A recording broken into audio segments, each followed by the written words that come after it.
Donc ceux qui sont justes au niveau du poids, à partir du jour de la clôture du changement de catégorie, on contrôle son poids tous les matins jusqu'au jour J, ceux qui sont justes. Pour ceux qui normalement sont larges, on contrôle le poids quand même la veille, d'accord? Ça coûte rien. Le poids, ça se vérifie le matin et pas le soir.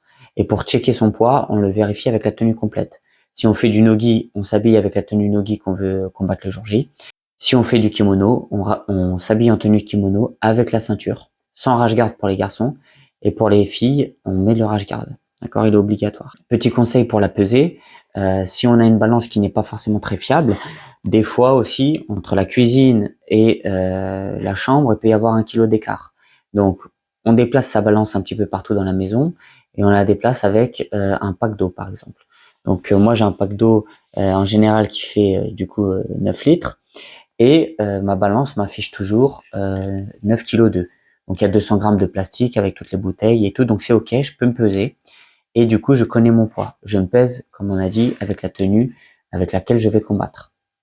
Le jour J, il n'y aura pas de tolérance de poids. Sur la balance officielle, vous aurez qu'une seule chance, d'accord? Que ce soit les enfants, les adultes, on n'aura qu'une seule chance. Et il y aura deux balances. La balance de contrôle, qui sera avant les commissaires, et là, tout le monde peut se peser autant de fois qu'il veut, contrôler son poids. D'ailleurs, c'est ce que je conseille de faire. Dès qu'on arrive à la compétition, on se change, surtout si on est juste au poids, et on va se contrôler sur la balance de pesée. La pesée officielle, elle va se faire aussi juste avant votre combat ou l'appel de votre catégorie. Ça veut dire que si votre catégorie est appelée mais que vous êtes 100, comme ça arrive, c'est les ceintures blanches levées. Si vous êtes 100, bah il y aura le temps de reboire et de manger un petit peu après la pesée officielle quand vous serez dans l'air d'échauffement. Mais si vous êtes 4, on vous appelle, vous vous pesez, vous partez combattre direct. Donc si vous n'êtes pas au poids, il faut vraiment attendre. Ça sert à rien de venir 2 heures avant votre catégorie en pensant valider votre pesée. Le commissaire le fera pas. Pour les adultes et malheureusement certains enfants, prévoyez une tenue pour transpirer, bonnet, tenue de sudation pour perdre de l'eau, une perte de l'eau de toute façon. Et à propos de la pesée, ah oui, si vous combattez en kimono et aussi en grappling, d'accord, dans la même journée, il y aura 2 pesées officielles. On a déjà eu le cas d'un élève qui a fait sa catégorie en kimono, super. Après, il mange, nickel. Et au moment de la pesée, pour le nogi, bah du coup, on avait 1 kilo à reperdre. Et du coup, bon, on avait réussi à perdre 1 kilo de sueur en 45 minutes, mais c'était juste. Et il y avait que lui et moi ce jour-là à la compète. Si on aurait eu plusieurs élèves en même temps, j'aurais pas pu consacrer autant de temps pour lui et lui faire perdre ce kilo. Du coup, petit rappel aussi, en parlant de ça, un enfant ne doit pas faire de régime pour une compétition. S'il est le plus léger de la caté, c'est pas grave. À cet âge-là, il faut les laisser. Et du coup, c'est aux parents que revient la responsabilité de checker le poids de l'enfant. Des fois, le piège, c'est que l'enfant ait 2 kilos d'avance aussi avant la fin des clôtures d'inscription et on se dit, bon, bah, il a 2 kilos, il mange ce qu'il veut et en fait, le jour J, on se fait piéger aussi. Donc, c'est aux parents de vérifier. D'accord. Si l'enfant est trop juste, moi, je conseille de le passer la catégorie juste au-dessus car les enfants ne doivent pas faire de régime quand ils sont enfants.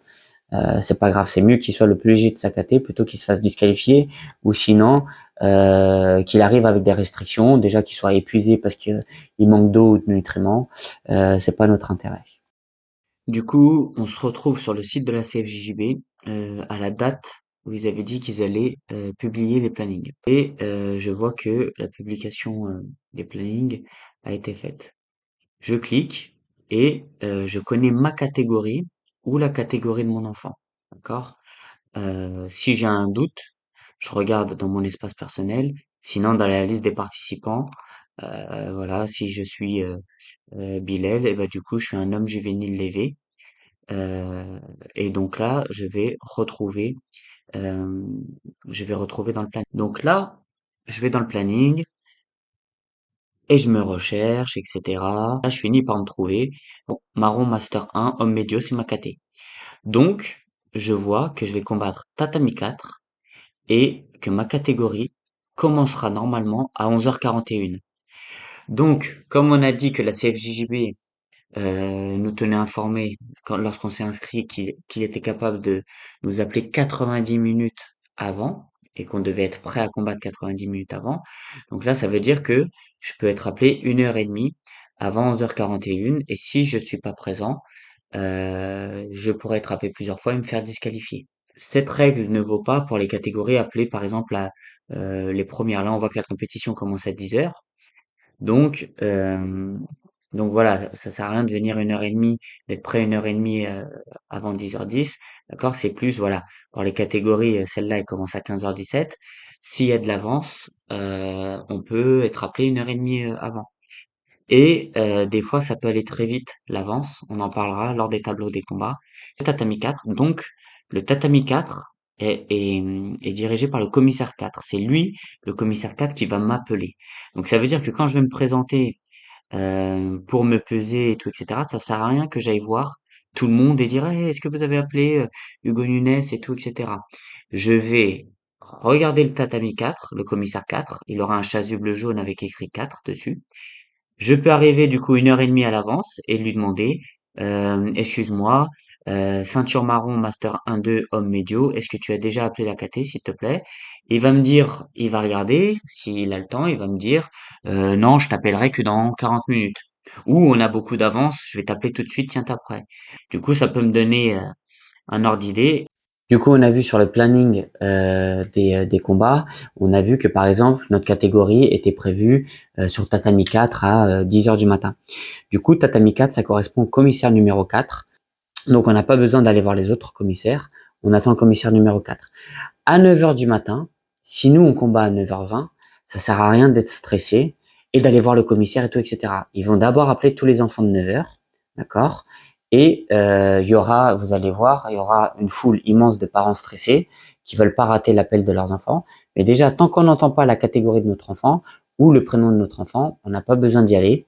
Et sinon, de temps en temps, on check avec le commissaire numéro 4. L'appel va se faire de cette manière.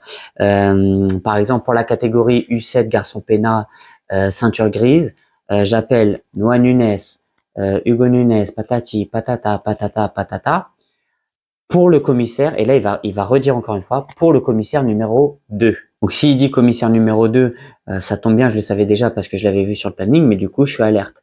Noah Nunes et en plus commissaire numéro 2, ça veut dire que je dois prendre mon enfant et aller le présenter au commissaire. Du coup, ça sera tout le temps le commissaire qui sera en charge de votre enfant une fois qu'il aura validé la pesée. Tant que vous n'avez pas confié votre enfant au commissaire, c'est pas le professeur ou quelqu'un d'autre qui est en charge de votre enfant, c'est vous, d'accord? Votre enfant, vous l'avez avec vous. Le commissaire va appeler votre enfant. Le médido va checker son kimono, d'accord? Si son kimono est validé, après, le commissaire va checker sa pesée. Si sa pesée est validée, là, il garde votre enfant dans l'aire d'échauffement. Vous pouvez aller à côté des barrières pour lui donner de l'eau, etc., lui dire que vous l'aimez et tout, etc. Ou vous pouvez aller directement dans les gradins, attendre et regarder le spectacle, d'accord? Mais même en confiant votre enfant au médido, ça se trouve, il va valider le médido. Si vous lui dites allez, salut, et que vous partez, s'il valide pas sa pesée, il sera disqualifié et votre enfant, du coup, ne sera pas gardé par le commissaire. Ils vont dire, bah voilà, retourne voir tes parents. Et si vous êtes parti, voilà. Donc, tableau des combats. Donc là, on a le tableau des combats, d'accord? Et ce qui est bien aussi, liste des participants, j'ai vu, voilà, par exemple là, moi c'est moi, Osama, donc je regarde tableau des combats, je tombe direct dessus, d'accord? Donc ça c'est magnifique. Et si on veut regarder les tableaux des combats de tous les copains et tout, etc., il faudra retrouver les copains ici, ok? Là, par exemple, ici, on voit que le 1 et le 5 commencent la catégorie. Le 1 et le 5 combattent. Celui qui va gagner, d'accord, il va arriver en demi-finale. Le 3, il a déjà sauté un tour. Là, il n'a pas d'adversaire. Il va directement en demi-finale. Donc là, on va faire un 5 et après, on sera donc en demi-finale et en demi-finale là. Pour laisser un peu du repos, peut-être ou peut-être pas, mais pour laisser du repos selon l'organisation du commissaire, on fera cette demi-finale avant celle-ci, d'accord? Donc peut-être que Niels va combattre avec Adam directement, d'accord? Et après aller en finale. Et Bilal après va combattre contre Nance et aller en finale. Du coup, quand on perd à la CFJJB, si ce n'est pas une Kids League, d'accord, on est éliminé direct. Donc là, si Ahmed il perd, eh ben c'est fini, il rentre chez lui, c'est fini. Sinon, s'il avance et qu'il perd en demi, eh ben, c'est fini, le tournoi s'arrête pour lui, mais du coup, il est en demi, donc il sera sur la place de 3. On fait pas combattre vous avez vu, il y a 2 troisièmes à la CFJB, on ne fait pas combattre pour la place de 3. D'accord? Celui qui perd dans ce carré final est automatiquement dans la place de 3. Si par exemple après Bilal, il va en finale et Nils va en finale, d'accord? On prend le numéro 4 en place de 3 et on prend Nons qui était là, on le met en place de 3 aussi. Ok? Il y aura 2 troisièmes à la CFJB. Du coup, là, il y a un tableau de 3. Donc, il y a 3 combattants. Et aussi, c'est écrit sur le tableau tatami 5 qui dépendra du commissaire numéro 5. Du coup, tableau 3, qu'est-ce qui se passe? Là, Paul Fortunato, là, il va combattre contre Laurent. Celui qui perd, on imagine c'est Paul qui a perdu, eh ben, il va être déplacé ici, perdant du premier combat. Il va être ici et il va combattre contre Laurent. Si Paul, il gagne contre Laurent, bah, il retourne en finale, il ira en finale, d'accord? Et il combattra contre Laurent Colombino. Ok. Donc, et si ça se trouve, s'il gagne Laurent Colombino en finale, bah, il aura pris sa revanche et il sera premier de sa caté. Laurent, lui, Laurent Bellan, il est du mauvais ou du beau côté du tableau, ça dépend comment on voit. Moi, je dirais mauvais parce qu'il a qu'une seule chance. S'il perd, tant pis, il aura pas de chance, il sera troisième. Ici, il ira pas de l'autre côté ou quoi au caisse.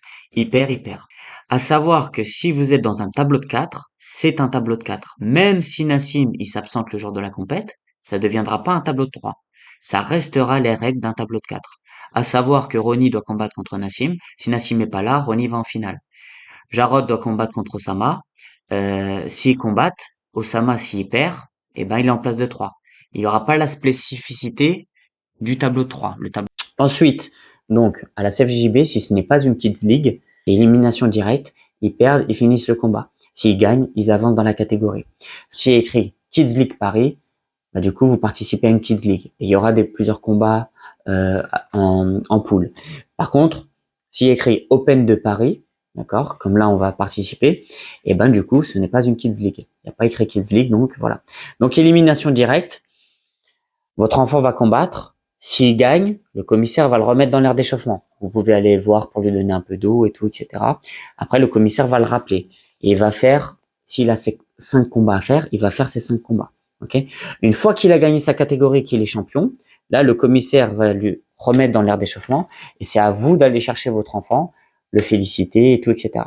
Si entre-temps, par exemple, il perd au premier combat, le commissaire va lui dire d'aller dans l'aire d'échauffement et vous allez récupérer votre enfant. D'accord? Attention à la spécificité du tableau de 3.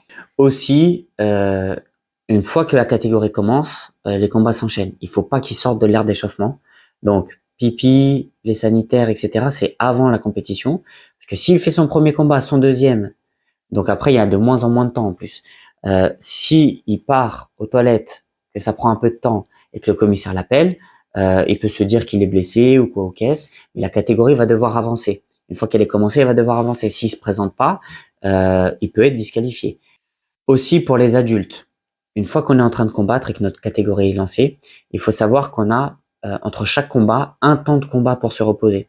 Si par exemple je suis une ceinture bleue adulte, je combats en 6 minutes, eh ben je viens de finir mon combat, j'ai le droit à 6 minutes avec le prochain combat, d'accord? Donc ça, le commissaire, des fois, dans le speed, il met pas tout le temps des chronos, donc c'est à vous aussi de savoir si vous êtes reposé ou pas. Et si vous faut du temps et que vous n'avez pas lancé de chrono pour vous-même, le commissaire va dire, bah moi j'ai estimé que tu avais déjà ton temps de repos, tu combats.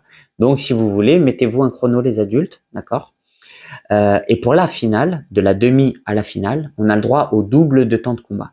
Donc si je suis toujours un adulte ceinture bleue, j'ai le droit à 12 minutes du coup. Donc là, lancez votre chrono quand vous sortez de votre demi-finale, surtout si vous êtes la deuxième demi-finale. Le premier, il aura le temps de se reposer s'il gagne et qu'il va en finale, parce qu'il faudra faire la deuxième demi. Et si la deuxième demi se fait et qu'on part en finale, bah là, c'est très important d'avoir 12 minutes de temps de repos. Donc, lancez votre propre chrono, mais normalement, le commissaire le fera. Mais au cas où, lancez votre propre temps de chrono.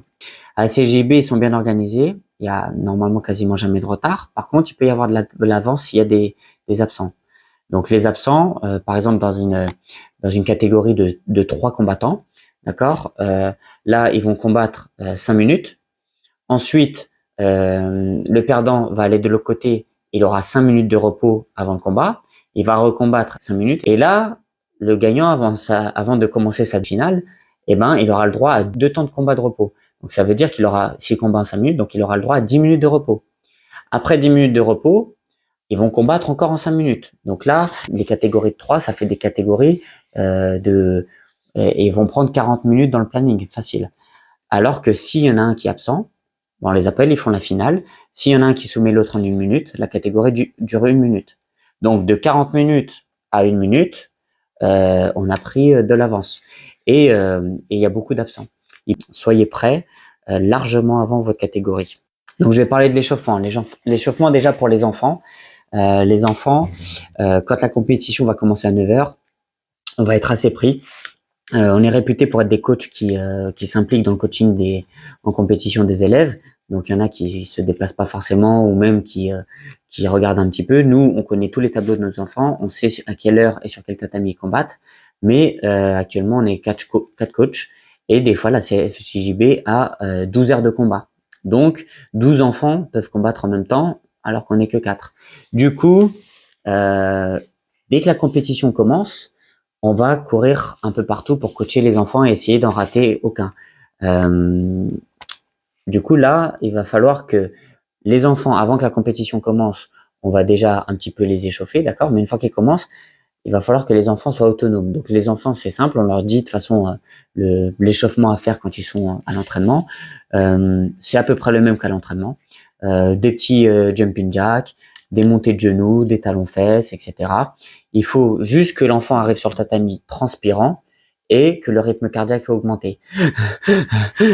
S'il est fatigué et essoufflé, c'est qu'il s'est trop échauffé, c'est pas bon. Il faut qu'il soit transpirant et que son cœur batte plus vite, d'accord? Les enfants, c'est un petit peu plus compliqué parce que du coup, plus ils sont petits, plus c'est des inconvénients de les habiller. Mais il faut se couvrir quand on s'échauffe. D'accord, c'est bien. Déjà les adultes, tous les adultes s'échauffent avec le pull, d'accord, un pull par-dessus son kimono et des chaussettes. Le froid arrive par les pieds, d'accord, chaussettes sur le tatami d'échauffement. On s'échauffe avec des chaussettes propres et notre pull. Moi personnellement, j'ai toujours mis un jogging par-dessus mon kimono aussi, donc j'étais en chaussettes, jogging et pull. Mais déjà pull et chaussettes pour les adultes, c'est bien. Les enfants, on peut les faire s'échauffer en chaussettes. Si vous pouvez leur mettre un pull, c'est mieux. Et surtout s'ils sont grands et qu'ils savent l'enlever devant le tatami, c'est bon. Pour les adultes, on garde le pull, les chaussettes et le jogging si vous voulez, mais on garde ça jusqu'à ce que on arrive devant notre tatami pour combattre. On attend un peu, 1 minute 30 avant la fin du combat, on commence à se déshabiller. Comme ça, quand l'arbitre il lève la main et il fait sortir les athlètes, il appelle les prochains et on est prêt. D'accord? Mais on n'enlève pas trop tôt. Des fois, tout le monde s'échauffe, on est chaud et tout, etc. Et on reste 30 minutes dans l'air d'échauffement parce que la catégorie est nombreuse. Comme de par hasard, c'est juste en face du courant d'air. Et on est froid et on attrape même un courant d'air, on est malade. Donc, il y a aussi des parents qui font du JB ou qui sont sportifs, qui peuvent aussi aider à échauffer les enfants pendant que nous on coach, d'accord?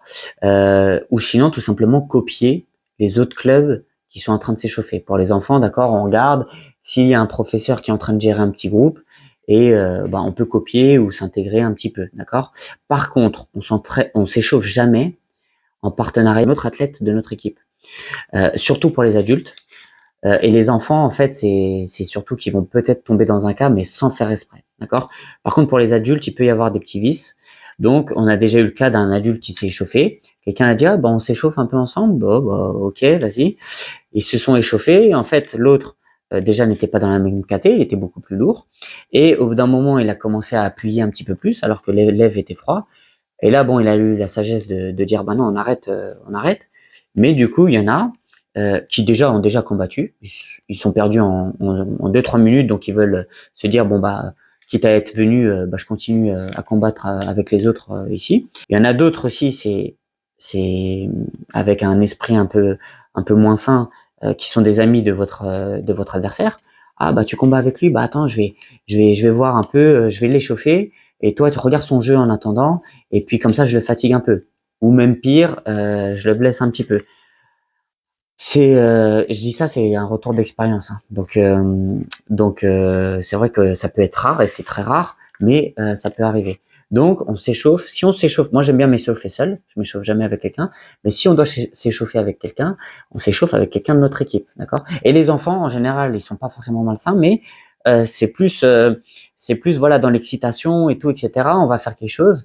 Du coup, si on tourne et que on augmente un peu la vitesse. Si on se blesse alors qu'on n'a même pas commencé la compétition, voilà, c'est mieux que on s'échauffe seul, ou si on doit faire quelque chose, on le fait avec notre copain et notre copine du club. Le jour J, pensez, peut-être qu'il ne vous le demandera pas, mais pensez à prendre votre carte d'identité physique ou numérique.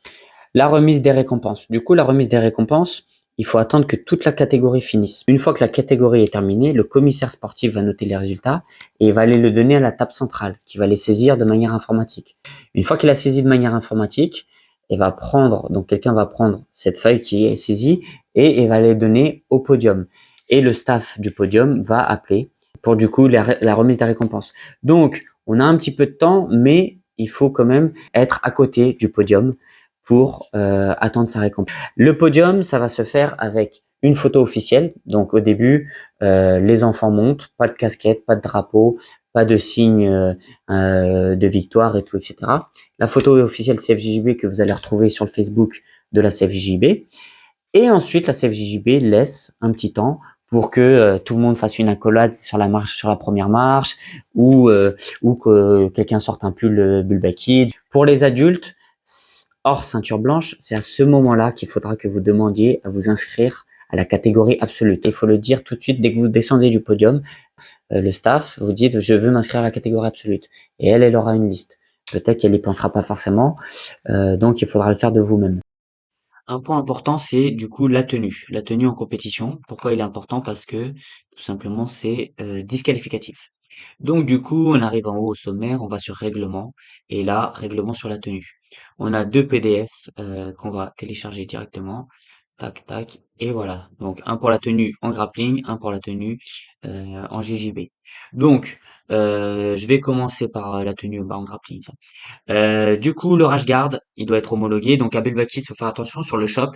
On vend des rash-guards homologués et des rash-guards autres. Donc, homologué, c'est soit un rash-guard, bon, il y a écrit ici, vous pourrez lire, mais en gros, c'est soit un rash-guard noir ou blanc, ou noir et blanc, avec au minimum 10% de la couleur de la ceinture de l'athlète. Donc ça, c'est pour les gradés bleu, violette et marron. Et ce qui nous intéresse, c'est surtout aussi les ceintures blanches. Donc le rash guard doit être majoritairement blanc, supérieur à 50% de la surface totale du rash guard. La seule couleur secondaire autorisée est le noir. Et elle doit impérativement être inférieure à 50% de la surface totale du rash guard. En gros, c'est parce que du coup, on est ceinture blanche, donc on doit le voir direct. Ok, ça c'est des ceintures blanches, ça c'est des ceintures bleues, ça c'est des ceintures violettes, etc. Les enfants, c'est pareil, d'accord? Donc ils ont un grade. Donc c'est comme pour les adultes. Le rash guard doit être noir, blanc ou noir et blanc et doit avoir minimum 10% de la couleur de la ceinture de l'athlète. Donc ça veut dire que nous à Bulba Kids, par exemple, on a des rash guards noir et jaune, noir et orange, noir et vert, etc. Le short pour les hommes, c'est obligatoire, pas de poche, etc. Donc ça, je le laisse lire. Aussi, il n'y a pas de mini short, maximum 15 centimètres en haut du genou, mais il doit aller jusqu'à mi-cuisse, d'accord? On peut pas prendre n'importe quel short. Pareil, il y a des couleurs. Là, les hommes peuvent avoir un spat, d'accord, ou un legging sous leur short. Mais ils doivent avoir un short. Et les femmes, la différence, c'est qu'elles peuvent avoir donc un spat sous leur short aussi. Mais si elles veulent, elles peuvent combattre que en spat, que en legging. Et là aussi, très important, ça c'est disqualificatif. La tenue ne peut être déchirée, trouée, mouillée, même si c'est propre et qu'il sort de la machine qu'il est pas sec. S'il est mouillé, sale ou dégagé une odeur désagréable, ça c'est disqualificatif direct. Voilà, la tenue anguille. Donc ça, en fait, c'est surtout la couleur. Donc maintenant, ils ont interdit, la CFJB et les BGF, du coup, ont interdit les kimonos bleu navy. Les bleus marines qui étaient autorisés avant sont interdits. Donc maintenant, les couleurs suivantes sont autorisées blanc, bleu royal ou noir. Donc pour l'instant, du coup, on n'a que des kimonos bleu royal ou noir. Les bleus navy, il faut pas les mettre en compétition. Mais par contre, la taille. Donc déjà, la ceinture, donc ils sont homologués, hein, 4 à 5 cm d'épaisseur. Par contre, il est dit que une fois qu'elle est serrée, avec un double nœud, donc correctement, chaque extrémité dépasse de chaque côté entre 20 et 30 centimètres. Donc si la ceinture est trop courte, c'est pas bon. Si la ceinture est trop longue, c'est pas bon. On a des petites techniques après, mais on va pas pouvoir rattraper beaucoup de centimètres non plus. Les mesures du gi, donc voilà, des manches trop courtes. On a une technique aussi pour essayer de gagner un petit peu de centimètres, mais si on tend le bras et que entre la manche et le poignet, il y a plus de 2 centimètres, du coup c'est pas bon. Le pantalon aussi, d'accord, il faut pas qu'il soit trop court, ça peut pas être un pantacourt, d'accord. Et là aussi au niveau du cintrage, d'accord. Ici, et le Medido aura un outil spécial pour voir si le kimono n'est pas trop serré. Ça veut dire que vous pouvez être petit, Mais si vous êtes petit et que la longueur ça vous va bien, mais que vous êtes trapu, vous avez des gros bras, des grosses épaules, et que votre kimono il est trop serré, eh ben c'est pas bon. Il faut prendre un plus large. Tout ça, c'est les parents qui doivent regarder tous les 2 mois, regarder la tenue de leur enfant, ou sinon demander à leur enfant si il se sent bien dans sa tenue, parce que c'est pas nous qui allons dire si le kimono de votre enfant est trop court ou pas. Avant, je le disais, je le conseillais. J'ai eu une réflexion comme quoi c'était le but, c'était de vendre plus de kimonos, etc. Donc maintenant, voilà, je le dis pas forcément, c'est à vous de voir. On le dit aux élèves, on le dit attention si tu veux faire de la compétition, il est trop court, mais on le dit pas plus que ça. Donc à vous de regarder. Surtout si votre enfant est compétiteur ou qu'il veut faire de la compétition, à vous de regarder qu'il soit de la bonne taille. Et attention, les kimonos, ça se lave à froid. Si vous les lavez à chaud, ils rétrécissent. Donc le but, c'est qu'ils gardent quand même au moins une saison son kimono. Les enfants s'agrandissent vite, mais du coup, si vous le lavez à chaud, il risque de rétrécir. Vous avez dit porter un pantalon ou un legging sous le pantalon de kimono est interdit, sauf pour les catégories féminines qui peuvent porter un pantalon fait d'une matière élastique. Donc c'est les spats et les leggings. Là, on m'a posé la question pour ça. Les athlètes doivent obligatoirement porter des sous-vêtements et est interdit de porter des sous-vêtements similaires à des strings. Uniquement les sous-vêtements de type boxeur ou slip sont autorisés. On m'a demandé, mais ils vont pas vérifier nos sous-vêtements. Effectivement, on va pas vérifier. La CFJB ne va pas vérifier les sous-vêtements. Ça se verra en fait au moment du combat. Ça va se voir et vous allez avoir du coup la sanction qui correspond à cette règle. Et ça aussi, pareil, string et tout, etc. C'est plus pour les femmes en nogi qui, par exemple, combattent que en legging. Et du coup, parfois, le legging peut être clair. Et en fait, bah, des fois, on voit les sous-vêtements apparents. Donc ça, on va pas vérifier. La CFJB ne vérifie pas. Mais en fait, c'est des choses qui vont se voir pendant le combat. Donc voilà, personne ne vous demandera de vous mettre en sous-vêtements pour vérifier vos sous-vêtements. Ça, c'est une question qu'on m'avait posée. Les combats entre nous. Du coup, ça aussi, c'est ce qui peut arriver aussi en compétition. Donc, en jiu-jitsu brésilien, on combat pas contre quelqu'un du même dojo que lui. Ça, c'est une règle fondamentale, c'est ancré dans notre sport. Donc, si on est deux dans la même catégorie, déjà, officiellement, la CFJJB nous écarte, c'est automatique. D'accord? On peut pas combattre l'un contre l'autre, on sera forcément écarté.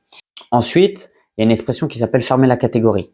Si moi je suis de ce côté et mon collègue de ce côté, on gagne, on gagne, on gagne, on gagne, on arrive en finale et on ferme la catégorie, on combat pas, on a fermé la catégorie. Fermer la catégorie, des fois c'est une expression que j'entends à tout va, mais ça veut forcément dire contre quelqu'un de notre équipe. Si vous gagnez votre catégorie, vous avez juste gagné votre catégorie, ça ne veut pas dire que vous avez fermé la catégorie. Du coup, quand on ferme la catégorie, là on arrive en finale et c'est le professeur qui prend la décision. Les adultes, ça sera tout le temps un pierre feuille ciseaux. Vous faites un pierre feuille ciseaux et après vous allez voir l'arbitre, vous dites c'est lui qui a gagné, c'est lui le premier, moi je prends la place de deuxième. Donc il faudra quand même monter sur le tatami et l'arbitre va directement lever le bras. Pour les enfants, c'est différent. Pour les enfants, donc c'est nous qui allons prendre la décision aussi. Pour les enfants, s'ils sont petits, déjà on a un discours à faire avant qu'ils combattent. Donc n'hésitez pas au moment de la finale, n'hésitez pas à venir nous voir et dire bah, voilà, là il y a les enfants qui vont combattre. Et du coup on a un discours assez spécifique à leur dire pour pas qu'il y ait des animosités qui se créent dans le dojo, d'accord? C'est un sport de combat, on a l'impression on est devant les parents et tout, etc. Donc il y a plein de sentiments nouveaux auxquels on s'attend pas, qui peuvent se créer, et il y en a qu'on veut pas qu'ils se créent, d'accord? Du coup, on va leur expliquer que les enfants peuvent combattre l'un contre l'autre, mais que pour nous c'est une fierté. Ça y est, pour nous, ils sont tous les deux vainqueurs et tout, etc. Les parents, s'il vous plaît, quand vous êtes dans cette situation, on encourage les deux. Allez Hugo, allez Noah, etc. On encourage les deux, même si on a envie de voir notre enfant gagner, on encourage les deux, d'accord?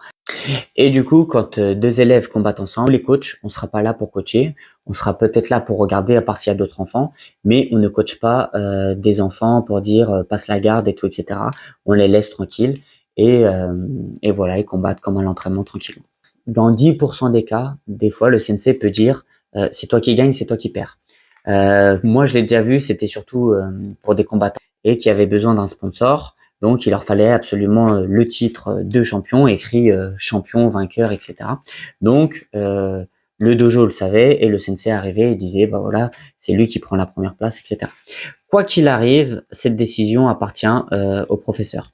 Même si les enfants sont d'accord, les parents aussi et tout, etc. Nous, on connaît vos enfants d'une autre manière, d'accord, sur le tatami, etc.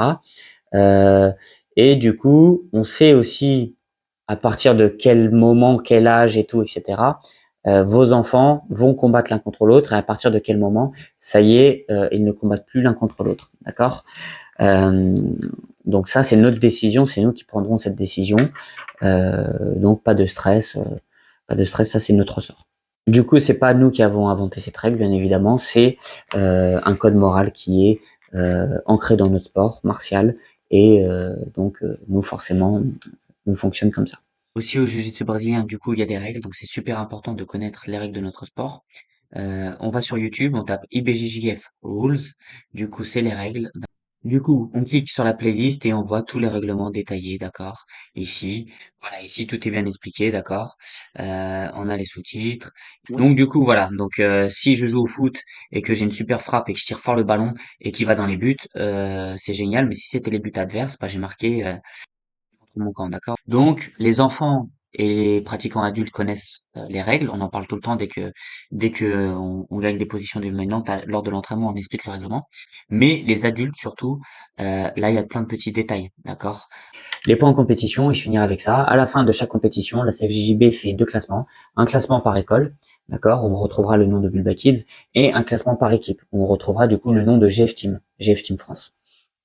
Du coup, chaque petite école de la GF Team France rapporte des points pour l'équipe GF Team.